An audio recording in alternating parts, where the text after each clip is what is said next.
Proyekto Helmo.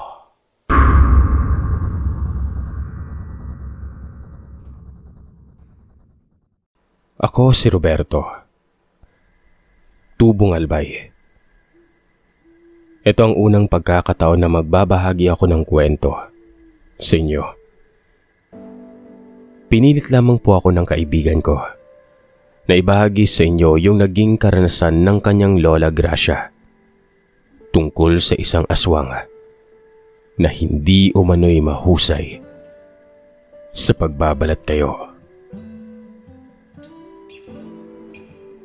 Isa ito sa mga karanasang kahit kailan ay hindi raw malilimutan ni Lola Gracia. Nag-iwan kasi ito ng matinding takot at trauma sa kanya. Sa katunayan ay palagi umanong ikinikwento ni Lola ang karanasan niyang yon sa kahit na sinong taga sa kanila na makakausap niya. Palagi niyang pinapaalala na huwag daw magtiwala sa kahit na sino. Kung pwede umano, ay iuna muna ang hinala bago sa tiwala. Para daw hindi sila matulad sa nangyari sa kanya. At gaya ng iba ng mga sender niyo, ikikwento ko na lamang ito gamit ang point of view ng kaibigan kong si Jeff. Nangyari ito dekada 50 sa Daraga, Albay. Tubong Batangas daw talaga itong si Lola Gracia. Nung magtrabaho siya sa Maynila, ay doon na raw sila nagkakilala ni Lolo Paing na matagal ding nanuyo sa kanya. Noong mga panahon na yon ay nakikita na lang si Lola Gracia sa kanyang panganay na kapatid na nakapangasawa sa Maynila na itatago ko na lamang sa pangalang Myra. Ilang taon din umanong naging magkasintahan sina Lola Gracia at Lolo Paing bago nila naisipang magpakasal. Wala naman umanong naging problema kay Lola Myra nang magpaalam na nga silang dalawa na magpapakasal na nun. Sa katunayan, tuwang-tuwa pa nga ito. Botong-boto kasi ito kay Lolo Paing gawa ng masipag ito at maraming alam na trabaho. Nga pala Sir Seth, noong mga panahong yon ay ulila na po sina Lola Gracia. Halos magkasabayan lamang umano kasing pumanaw ang mga magulang nila. Kaya naman si Lola Myra na lamang ang tumayong magulang sa kanilang magkakapatid. Nung nakuha na nila ang basbas ni Lola Myra, nagbiyahe na umano sila pauwi sa probinsya ni Lolo Paing.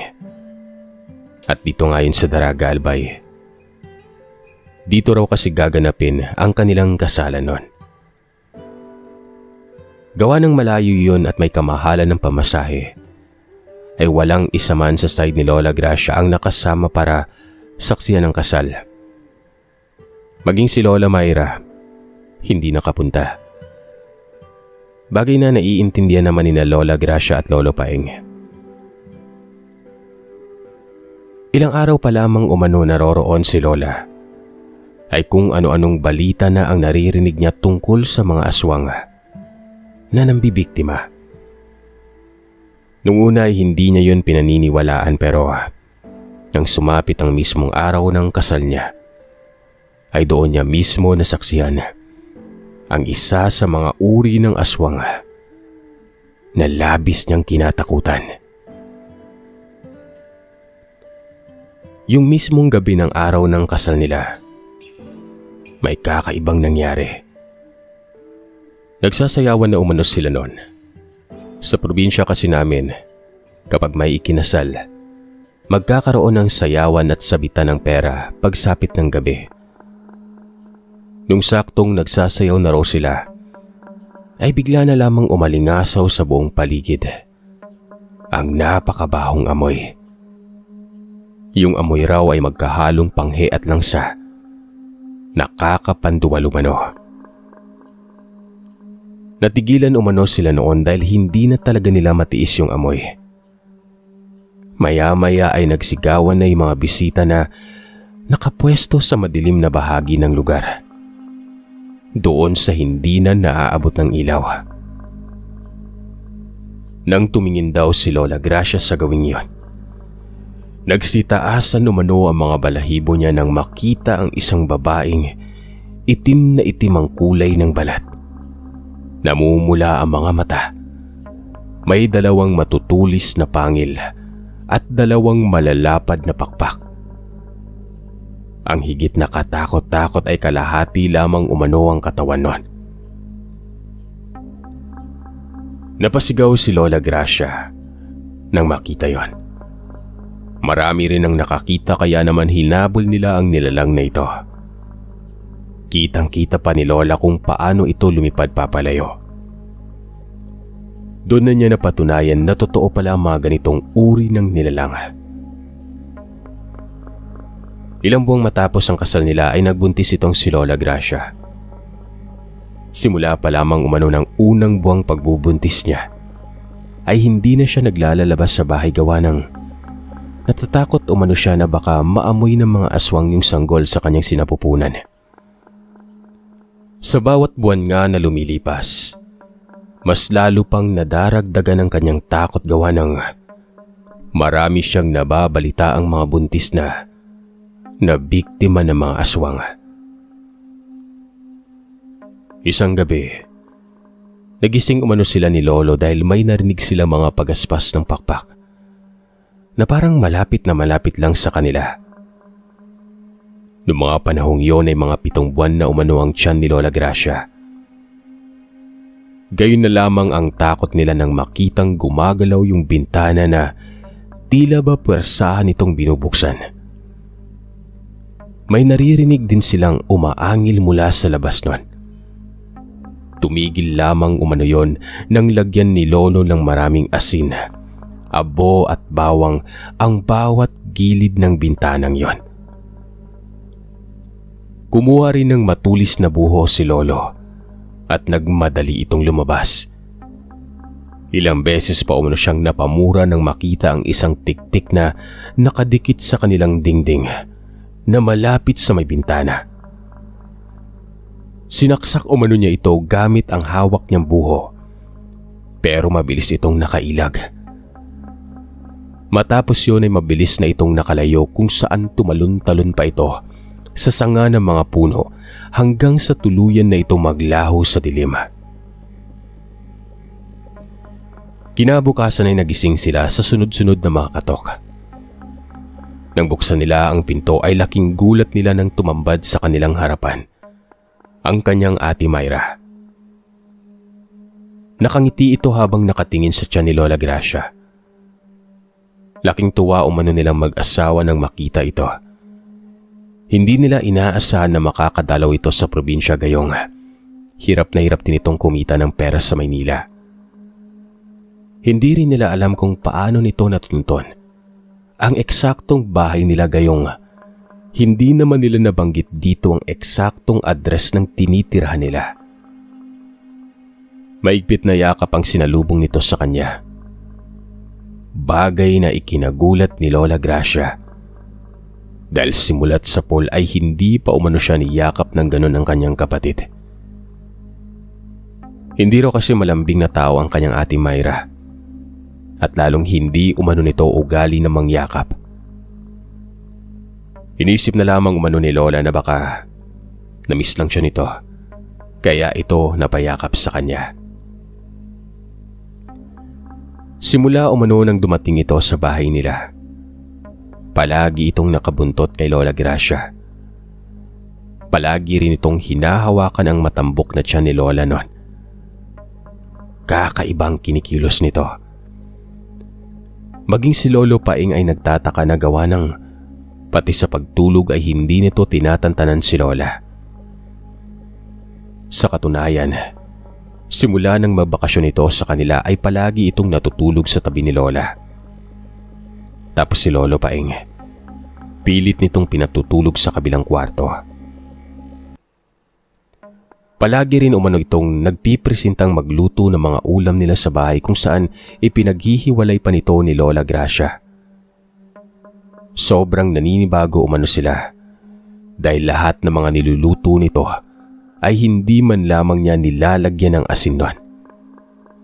Matabang kung minsan naman ay hindi pa gaanong luto ang karne. May mga pagkakataon din na malansa umano ang mga niluluto niya. Kahit pa pangkaraniwang sabaw lamang ito, na para bang may hinahalo siyang kakaiba. Si Lola Myra umano yung totoong maselan sa pagkain. Kaya naman sa tuwing magluluto ito, ay siguro niyang malinis at walang lansa. Masarap din umano itong magluto dahil ilang beses din itong nagtrabaho sa mga karinderya at mga kantin. Kaya naman sobrang nakakapanibago. Si Lolo Paing ay nagdududa na umano noon, pero itong si Lola Gracia ay pilit pa rin iniintindi ang mga nakikita niyang pagbabago rito. Isang gabi, nagising umano si Lola Gracia dahil naramdaman niya na may kumihimas sa kanyang tiyan. Pagmulat niya, nakita niya si Lola Myra na nakaupo sa kanyang tabi. Nagulat pa raw siya noon dahil nakita niyang kakaiba yung mata nito. Namumula, nanlilisik. Nagbago lang ang mga yon nang mapansin na nitong gising siya. Inisip na lamang umano ni Lola na baka guni-guni lamang niya yung nakita niya. Nang akmang babalik na siya sa pagtulog, naramdaman niya na may parang mahapdi sa kanyang tiyan. Nang tingnan niya ay nakita niyang nagdurugo yun at puno na ng kalmot. Nang muli siyang napatingin sa kanyang ate Myra, napasigaw na siya ng malakas nang makitang nag-iba yung anyo nito. Naging kulubot ang balat, naging mapula ang mata, pati yung mga kuko nito nagbago ng hugis nun. Naging pabilog na patulis. Sinakal nito si Lola Gracia. Mabuti na lang at biglang dumating si Lolo Paing na nagising dahil sa sigaw ni Lola. Kaagad niyang naitulak ang mapagbalat na yung nilalang na nagpanggap lamang pala sa katauhan ni Lola Myra. Nang oras ding yun ay napaanak ng wala sa oras si Lola Gracia. Nakakalungkot man pero wala nang buhay ang sanggol. Tuyong-tuyo ito. Napakaputla. Hindi daw nila lubos sa kalain na matagal na siyang inaaswang ng babaeng pinatuloy nila sa kanilang bahay. Ayon sa mga nakakatanda sa kanilang lugar, may mga aswang daw talagang may kakayahang manggaya ng anyo ng mga kamag-anak ng kanilang biktima para kumuha ng tiyempo sa kanilang pag-atake sa kalunos-lunos sa sanggol. Nung magtungo sa Manila si Lolo Paing, nakumpirma niya na hindi nga si Lola Myra ang nagpunta sa kanilang bahay. Hindi umano ito kailanman nagtungo ng Daraga Albay, gawa ng meron itong matinding karamdaman at nakaratay na lamang ito sa kanilang bahay. Gustuin man nilang ibalik ang mga oras na hindi pa nila pinatutuloy ang babaeng nagbalat kayo, ay hindi na nila magagawa pa, kaya naman tanging pagpapaalala na lamang ang ginagawa ni Lola Gracia. Matutong magsiyasat, maging mapanuri, bago magtiwala.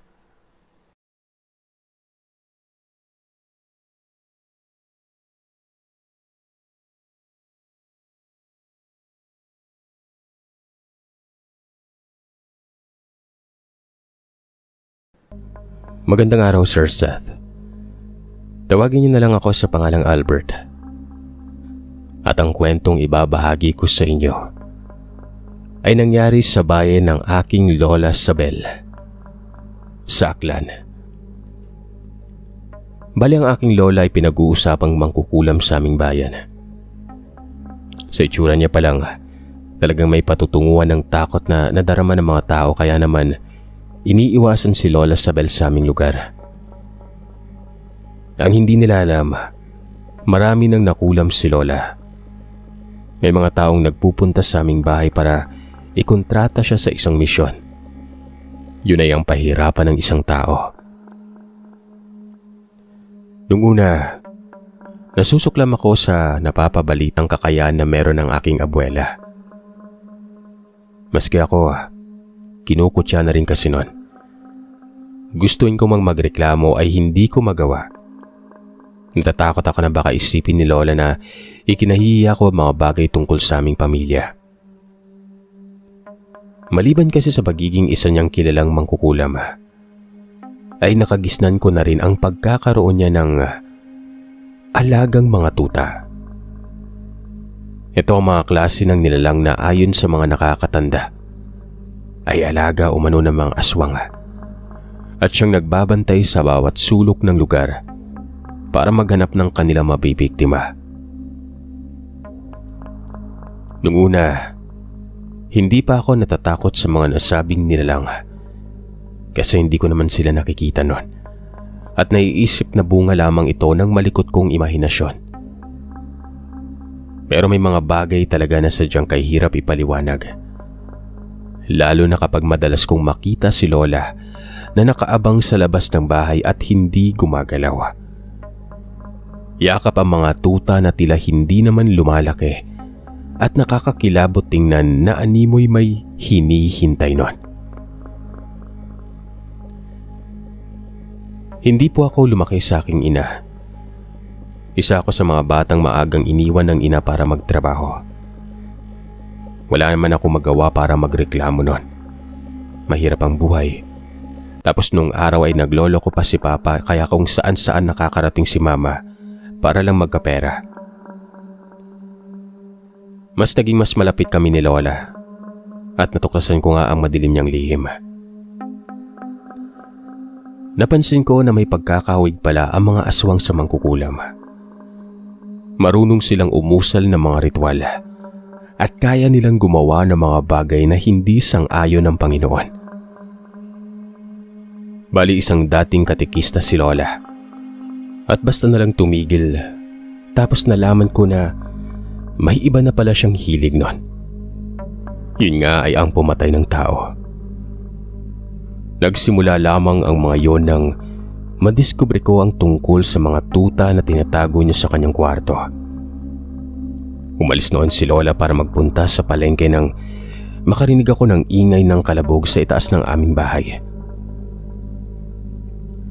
Nag-iisa lamang ako noon, kaya naisip kong silipin kung saan at ano ang pinagmumulan ng ingay. Habang umaakyat ako pataas ng hagdan, kumakabog ng malakas ang dibdib ko. Hindi ko maipaliwanag ang takot na kusang lumulukob sa akin noon. Naabutan kong bukas ang pinto ng kwarto ni Lola. Nagtaka ko kasi madalas itong nakalak at sa pagkakataong yun ay may mga narinig akong may hinang ungol na naging dahilan kung bakit labis akong pinapatay ng kuryosidad. Nang pumasok nga ako sa kwarto ay bumungad sa akin ang 3 hanggang sa 5 tuta ng aso na nasa kama. Naglalaro ang mga ito at nakakatuwang tingnan. Nasa ganoong akong posisyon nang maabutan ako ni Lola. Gulat at galit ang kanyang naging reaksyon nang makita akong nasa loob ng kanyang kwarto kaya humingi ako ng paumanhin at sinabi sa kanya na nakarinig kasi ako ng ingay at nakitang bukas na ang pinto kaya umakyat ako para usisain nun. Tatanungin ko sana siya tungkol sa mga tuta pero nararamdaman kong iwas na iwas siya at ipinagtulakan pa ako palabas ng kwarto niya. Mula noon ay palagi ko siyang nakikitang tila ba sinasamba ang mga tutang yon. Ginagawa niya itong santo o kahit na ano pa na pwedeng sambahin. Napapansin ko minsan na parabang nagbibigay ng hudyat ang mga tuta sa kanya. Tapos basta na lamang siyang mawawala sa bahay. Pagsapit ng madaling araw ay maaaalimpungatan ulit ako. Tapos ay magigisnan ko na lamang si Lola na nagdadasal na naman sa kanyang altar. Sinasamba ang mga tutang tila ba Diyos kung makaharap sa kanya.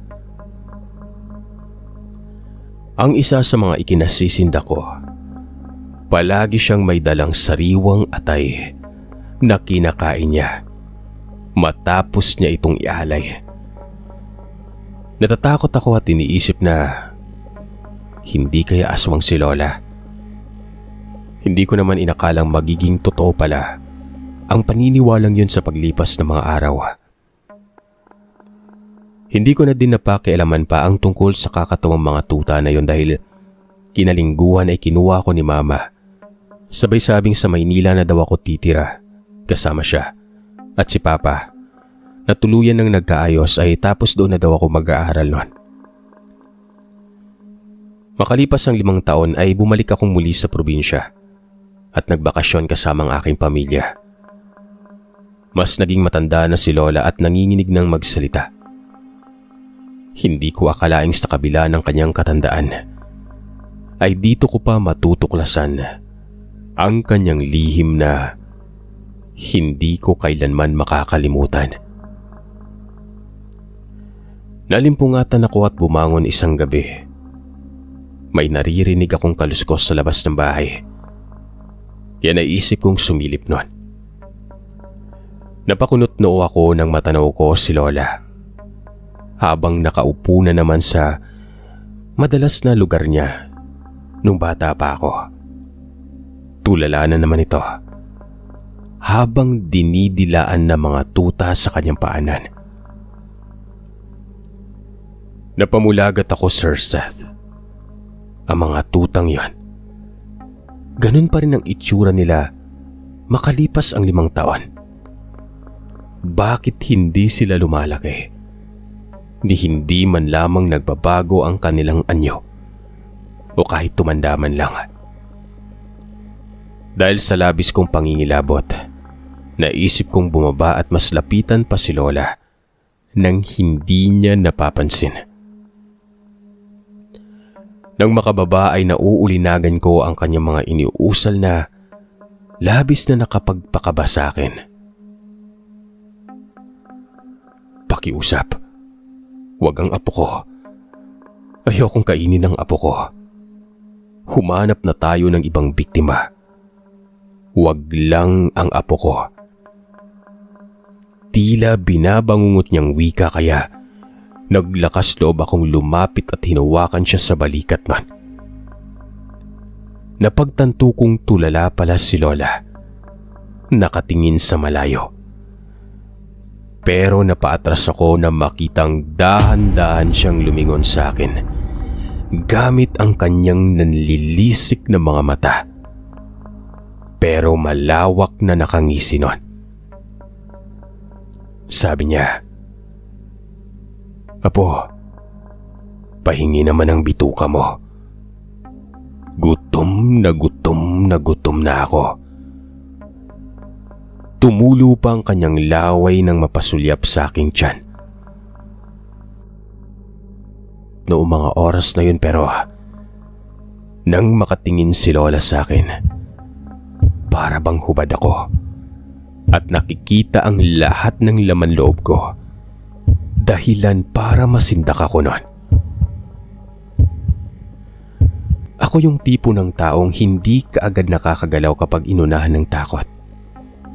Kinikilabutan ako at nagiging estatwa na. Napakalakas ng kabog ng dibdib ko.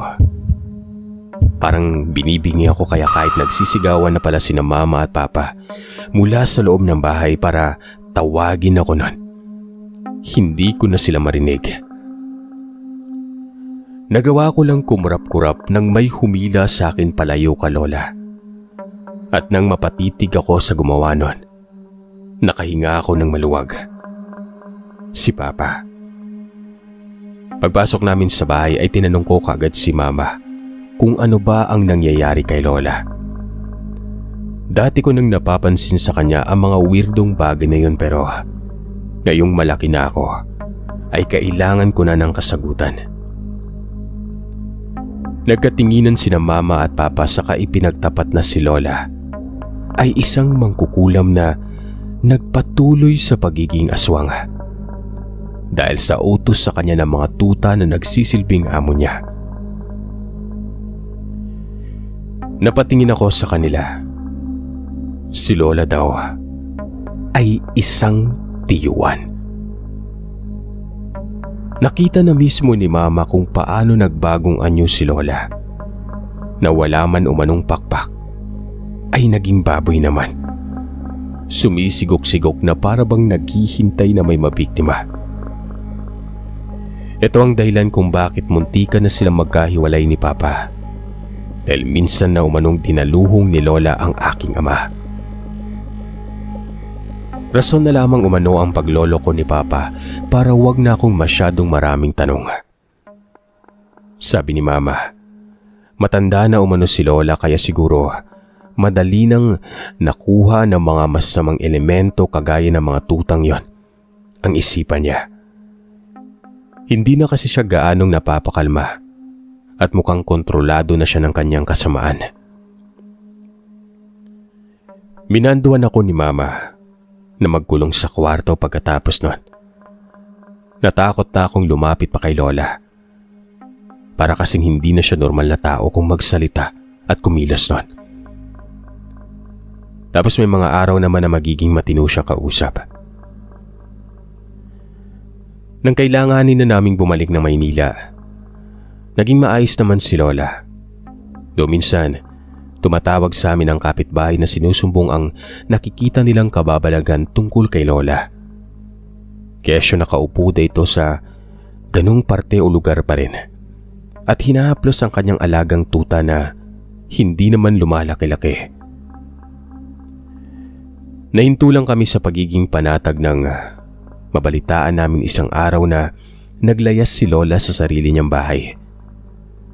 Natagpuan siya ng mga tanod sa isang tambak ng basurahan kung saan nakayupyup katabi ang patay na manok na mukhang hindi nakaligtas sa kanyang presensya.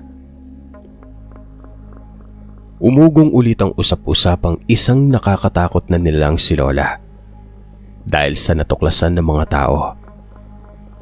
Ipinatawag sina Mama at Papa ng alkalde at kinausap tungkol sa kondisyon ni Lola. Gusto naming ipaliwanag na may kababalagang nananahan sa likod ng pagkatao niya. Pero ayaw maniwala ng mga doktor. Mas lamang pa din ang kanilang kinuhang resulta base sa sensya. Ipinagpalagay nilang may kakaibang disorder si Lola na kailangan lang na masusing pagsusuri. Makailang beses naming iniuwi si Lola sa bahay pero kapag umaatake ang sinasabing sakit niya, naglalaya siya at natatagpuan na naman namin sa magkaibang lugar. Katabi ang mga hayop na hindi nakaligtas sa kanyang pangil. Sa totoo lang, mas maniniwala ako sa katotohanan ng isang aswang si Lola. Wala namang matinong taong may takot sa Panginoon ang gagawa nun. Isa pa, madalas ko ding maringgan sina Mama at Papa na nagdidiskusyon tungkol sa pag-decline ni Mama sa mga pamanang ibibigay sa kanya ni Lola nun. Bilang nag-iisang anak, kailangan umano niyang tiisin na huwag saluhin ang kakayahan nito. Kapag ginawa kasi yun ni Mama, kami naman ang magkakawatak-watak na pamilya. Isang araw, naabutan ko na namang nakaupo doon si Lola sa lugar kung saan siya dating nakapwesto, sa may labas. Alam kong sa pagkakataong ito ay maayos ko siyang makakausap. Nakikita ko sa kanya mukha na panatag siya. Kinausap ko si Lola. Kinamusta.